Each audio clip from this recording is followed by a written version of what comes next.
Početkom 7. mjeseca Samsung će hrvatskom tržištu ponuditi dva nova nosiva uređaja, Gear Fit 2 i Gear Icon X.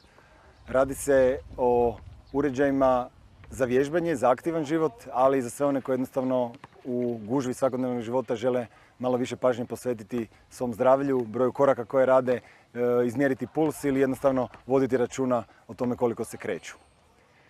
Samsung Gear Fit 2 nasljednik je uređaja Gear Fit koji je prije 2 godine bio lansiran na tržištu i pokazao izvrsne rezultate. Uređaj je naravno unapređen, dodane su neke nove funkcije, neke nove mogućnosti i siguran sam da će korisnicima omogućiti da se još bolje brinu za svoje zdravlje i prate svoje sportske dosege. Uređaj će automatski prepoznati kojom aktivnošću se bavite. Na primjer, da li vozite bicikl, da li ste na nekakvom eliptičnom treneru, pokretnoj traci, da li veslate, da li se bavite nekom drugom sličnom aktivnošću i u skladu s tim će brojati da li korake, da li udaljenost, potrošene kalorije i sl. Automatski će svakim voditi računa o pulsu, pa ćete moći pratiti da li puls raste, pada, koliko ste u formi i naravno sve to kasnije analizirati na svom uređaju, podijeliti s prijateljima putem društvenih mreža i na različite načine analizirati svoje rezultate, uspoređivati se s prijateljima. Gear Icon X su slušalice, ali puno više od toga. Radi se o nosivom uređaju koji u potpunosti omogućava da ostavite telefon kad krenete na vježbanje, na trčanje, na vožnju bicikla, neku sportsku aktivnost.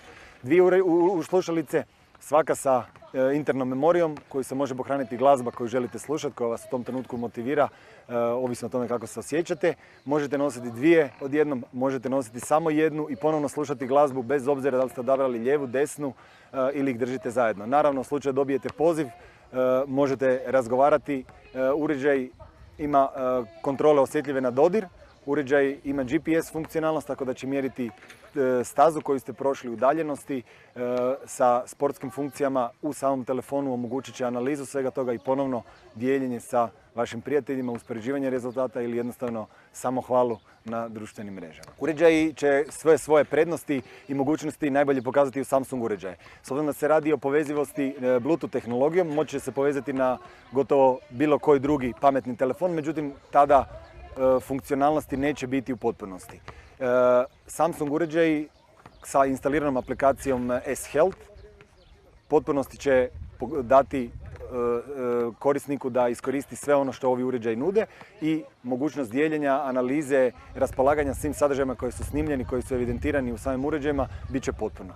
Uređaj će na tržište u Hrvatskoj doći početkom 7. mjeseca u kanalima hrvatskih telekom operatera, ali i svim boljim maloprodajnim kanalima mobilnih telefona i dodatne opreme.